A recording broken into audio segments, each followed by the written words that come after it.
정신 나간 자식! 아버지!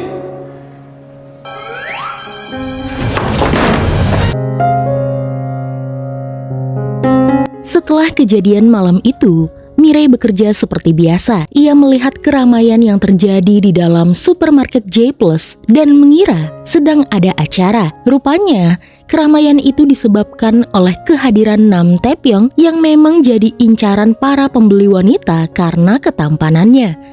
Sejak menolong Mirei pingsan, Nam Taepyeong, satpam supermarket J Plus memang menjadi pusat perhatian. Lalu, pada saat itu Nam Taepyeong melihat keberadaan Mirei dan ia kemudian mendekatinya. Taepyeong ingin membicarakan sesuatu tentang kejadian pada malam itu. Mirei yang pada saat itu takut jika hal ini kedengaran oleh rekan kerjanya, langsung menarik Nam Taepyeong ke tempat yang tidak ada orang. Ia mengancam Nam Taepyeong untuk tidak membicarakan apapun perihal kejadian pada malam itu. Jika ia mendengar dari orang lain, itu artinya Nam Taepyeong lah yang sudah menyebarkannya. Padahal Nam Taepyeong hanya ingin meminta maaf karena sudah membuat ayah Mirei terluka akibat tendangannya.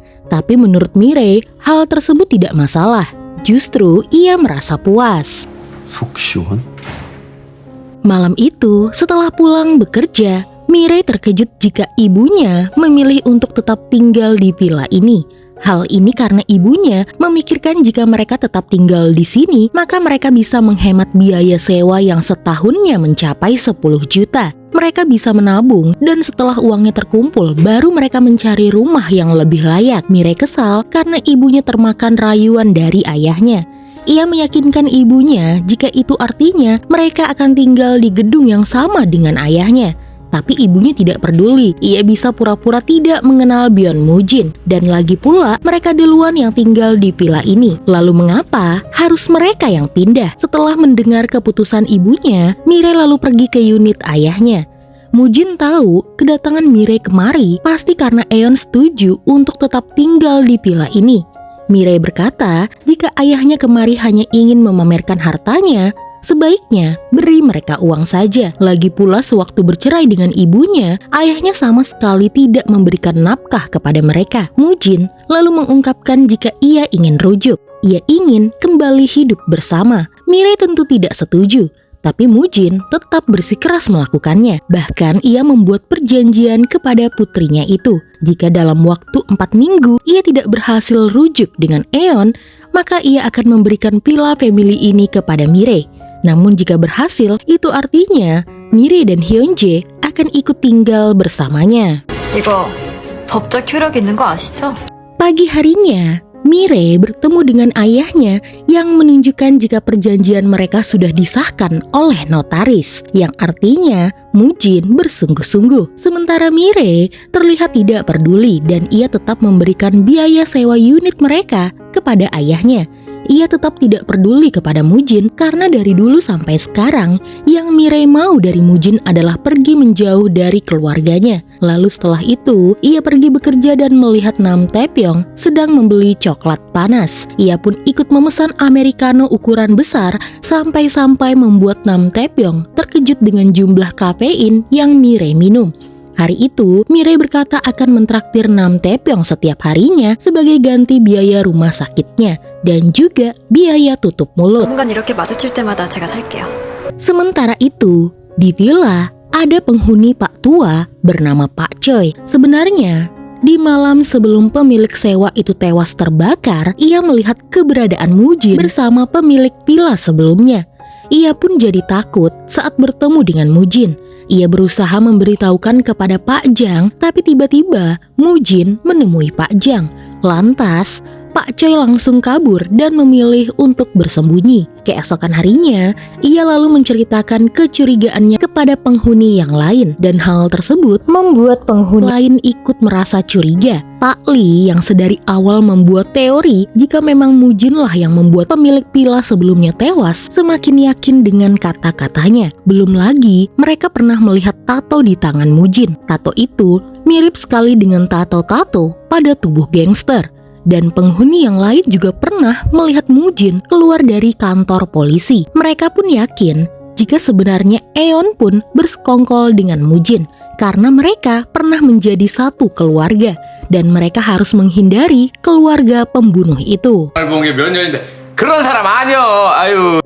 Sementara itu di kantor Mirei, setelah rapat, Mirei hendak turun ke bawah. Ia memencet pintu lift dan ketika pintu lift terbuka, ada Pak CEO Nam dan juga Nam Taepyeong. Mereka berdua langsung menarik Mirei ke dalam dan menutup pintu lift. Mirei akhirnya tahu jika CEO Nam dan juga Nam Taepyeong adalah ayah dan anak, di mana sebenarnya CEO Nam tidak ingin putranya bekerja menjadi satpam swalayan. Malam itu, Nam Taepyeong pun mengajak Mirei untuk makan bersama, di mana ia ingin Mirei merahasiakan jika dirinya adalah putra dari CEO J+. Mirei sebenarnya tidak peduli dan tidak mau tahu urusan keluarga pemilik perusahaannya. Ia ingin bekerja dengan tenang dan karena kini mereka berdua mempunyai rahasia masing-masing, Mirei jadi sedikit lebih lega. Jadi Mirei dan Nam Taepyeong memutuskan untuk tetap berpura-pura tidak saling mengenal satu sama lain. 우리 앞으로도 서로 무관심을 유지하는 그러죠, 변미래 씨. Suatu hari, Mujin memberikan kue beras untuk para tetangganya. Hal ini lumrah dilakukan bagi tetangga baru. Mereka pikir kue beras itu pasti diracuni. Tapi menurut Pak Jang tidak. Justru kue beras itu sangat enak. Lalu tiba-tiba mereka mendengar kabar jika Mujin memukuli pemilik barbeque di lingkungan ini kemarin malam. Jadi rumor jika ia adalah seorang gangster benar adanya. Ibu Huang yang juga mendengar hal tersebut pun sudah tidak tahan lagi. Ia langsung mendatangi Eon yang pada saat itu sedang bekerja menjaga stan topoki di J+. Ia memarahi Eon karena ia yakin Eon juga tahu jika Mujin adalah pelaku pembakaran di villa mereka. Apakah benar Mujin pelakunya dan Eon menutupinya? Hal ini menjadi tontonan orang-orang di swalayan itu. Pada saat itu, Mujin datang ke sana untuk berbelanja. Ia sempat bertemu dengan Nam Taepyeong yang ingin meminta maaf. Lalu mereka mendengar keributan yang dibuat oleh Ibu Huang. Mujin lantas menyuruh Ibu Huang keluar dari swalayan ini. Bukannya keluar, justru Ibu Huang semakin berteriak seakan-akan hendak dilukai. Mirei yang langsung datang setelah mendengar keributan pun memarahi Ibu Huang. Kenapa Ibu Huang menanyakan tentang orang asing kepada ibunya? Menurut Mirei, Mujin adalah orang asing baginya dan ia menegur Ibu Huang jika yang Ibu Huang lakukan adalah penghalangan bisnis. Ia bisa malu jika diseret keluar. Lalu kemudian Mirei menatap ayahnya.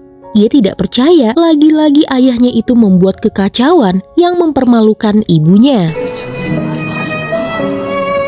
Gara-gara masalah ini, Mirei pun ditegur atasannya karena sudah membawa masalah keluarga ke dalam perusahaan. Untungnya, ia hanya diberi peringatan.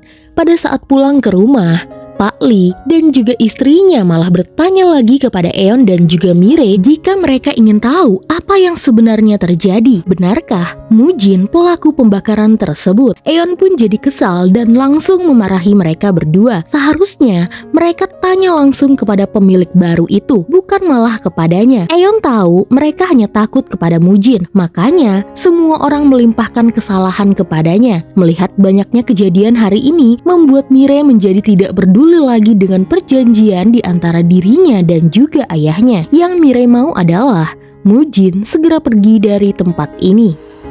꺼지세요. Keesokan harinya, Mujin pergi ke kantor polisi. Ia diikuti oleh Pak Lee yang menyangka Mujin ingin menyerahkan diri. Namun rupanya ia salah. Polisi malah menyuruh Mujin untuk pulang. Karena Pak Lee ketahuan oleh Mujin, maka Mujin pun langsung menyuruh Pak Lee untuk mengumpulkan semua penghuni villa. Mujin kemudian berkata kepada semua pemilik sewa jika dirinya memang membeli villa ini sebelum pemilik itu tewas. Mereka minum bersama karena memang Mujin ingin sekali membeli villa ini dengan alasan ia ingin kembali kepada Eon. Masalah pembakaran seharusnya mereka semua menanyakan kepadanya, bukan malah mengganggu orang lain. Dan untuk membicarakan hal tersebut, Mujin pun mentraktir semua orang di villa untuk minum-minum bersamanya. 정이 걸어 나간 사람은 내가 가만히 안 둡니다.